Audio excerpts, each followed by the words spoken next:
বন্যার্ত মানুষের মাঝে ৮ কোটি টাকা অনুদান দিতে যাচ্ছে সরকার। তবে যাদের মাধ্যমে সেই অনুদান দেওয়া হবে তাদের পরামর্শ করতে খরচ হচ্ছে ৫৩ কোটি টাকা। ৩০০ পরিবারের মাঝে অনুদান দিতে দেশ বিদেশ থেকে আনা হয়েছে ৪৭৩ জন সদস্যকে। সেই সদস্যরা অনুদান দিতে গিয়ে তাদের ব্যয় হবে ২৯,৬২,০০,০০০ টাকা।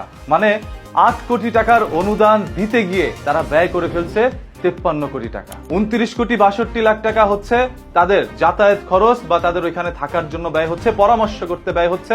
এছাড়া বাকি টাকাগুলো তাদের বিলাসিতায় ব্যয় হতে যাচ্ছে বলে অভিযোগ উঠেছে। এখন বাংলাদেশের সরকার এইভাবে কত জায়গায় অনুদান দিবে? মানুষের পকেটে যাচ্ছে ১ টাকা আর সেই পকেট পর্যন্ত আসতে খরচ হচ্ছে ১০ টাকা। এইভাবেই চলছে বাংলাদেশে একের পর এক অনিয়ম। এই অভিযোগের ভিত্তিতে গ্রামবাসী যখন এই তথ্যটি শুনতে পারলো যে তাদেরকে ৮ কোটি টাকা সরকার অনুদান দিতে যাচ্ছে ৪টি জেলার মধ্যে ৩০০টি পরিবারকে, সেইখানে একটা পরিবার কত টাকা করে পাচ্ছে? সেই পরিবার যদি ২ টাকা করে পেত সেটাতে তাদের কোনো ধরনের আপত্তি নেই। তবে সেই টাকা দিতে গিয়ে যদি ৫৩ কোটি টাকা ব্যয় হয়ে যায় তাহলে সেটা নিয়ে সবারই আপত্তি রয়েছে। এই পুরো বাজেট থেকে সেই ক্ষতিগ্রস্ত মানুষের কাছে যাচ্ছে মাত্র ১৩% টাকা। বাকি ৭৭% টাকা চলে যাচ্ছে যারা এই সাহায্য দিতে যাচ্ছে তাদের পকেটে। এরকম ভাবে একটি রাস্তার কাজ নির্মাণের জন্য যদি সরকারি বাজেট করা হয় ১০০ কোটি টাকা, তাহলে সেই রাস্তা নির্মাণের কাজে ব্যয় করা হয় মাত্র ১০ কোটি টাকা। ৯০ কোটি টাকাই চলে যাচ্ছে আমলা কামলাদের পকেটে।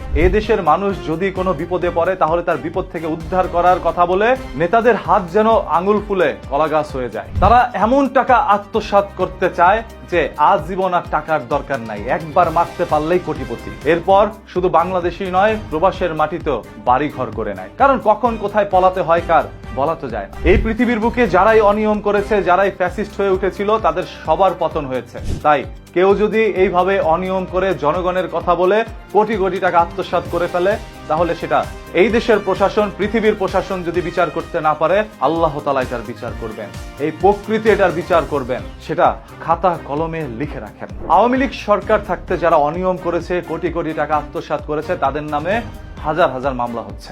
সেই মামলা কাটিয়ে উঠতে উঠতে তার জীবন শেষ হয়ে যাবে, যা ইনকাম করেছে সব ব্যয় হয়ে যাবে। তাহলে এই যে আপনারা মানুষের কাছ থেকে টাকা আত্মসাৎ করে সেই টাকা তো নিয়ে কবরে যেতে পারবেন না। অল্প খান, অল্প খেয়ে বেঁচে থাকতে অল্পের মধ্যে কিন্তু শান্তি পাওয়া যায়। অল্প টাকা যার ইনকাম তার কিন্তু রাতে ঘুমটা ভালো হয়, আর বেশি টাকা আত্মসাৎ করতে গিয়ে রাতের ঘুম হারাম হয়ে যায়। আর যে টাকা আনছেন ওটা তো পুরোই হারাম পথ। সর্বশেষ এই সম্পূর্ণ বিষয়টা আপনাদের উপরে ছেড়ে দিলাম। এরকম একটি অভিযোগ উঠেছিল কালবেলা পত্রিকায়, আমি সেখান থেকে এই নিউজটি আপনাদের সামনে প্রেজেন্ট করলাম। এখন আপনাদের কাছে কি মনে হচ্ছে? তারা কি ভালো কাজ করছে নাকি তারা